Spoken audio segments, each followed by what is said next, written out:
حضرت عیسیٰ علیہ السلام کی تشریف آوری کے وقت جب حضرت عیسیٰ نے اپنی دعوت ان کے سامنے رکھی تو بنی اسرائیل کا ایک گروہ ایمان لے آیا اور ایک گروہ نے کفر کا راستہ اختیار کیا، یعنی حضرت عیسیٰ علیہ السلام پر ایمان لانے سے انکار کر دیا۔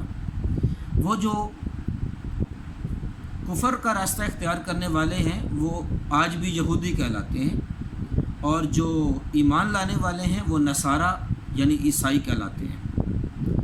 تو فرمایا فَأَيَّدْنَا الَّذِينَ آمَنُوا عَلَىٰ عَدُوِّهِمْ فَأَصْبَحُوا ظَاهِرِينَ، تو پس ہم نے مدد کی ان لوگوں کی جو ایمان لائے، عَلَىٰ عَدُوِّهِمْ ان لوگوں کے مقابلے میں، یعنی ان کے دشمنوں کے مقابلے میں، وہ لوگ جو ان کے اپوننٹ تھے، دشمن تھے، ان کے مقابلے میں ہم نے اہل ایمان کی مدد کی۔ فَأَصْبَحُوا ظَاهِرِينَ، پھر وہ غالب ہو گئے۔ یہ سورہ صف یہاں پہ مکمل ہو جاتی ہے، اور سورہ صف کے بارے میں نے آپ کو بتایا تھا کہ سورہ صف کا جو مرکزی مضمون ہے وہ اللہ تعالیٰ کے دین کے قیام کے لیے اور دین کے نفاذ کے لیے جد و جہد اور جہاد کے لیے مومنین کو ابھارتی ہے۔ شروع سے لے کے آخر تک بار بار مختلف حوالوں سے اس کا موضوع یہی رہا ہے۔ اللہ تعالیٰ ہمیں ان آیات پہ عمل کرنے کی اور ان کو صحیح طور پہ سمجھنے کی توفیق عطا فرمائے۔ وآخر دعوانا ان الحمد للہ رب العالمین۔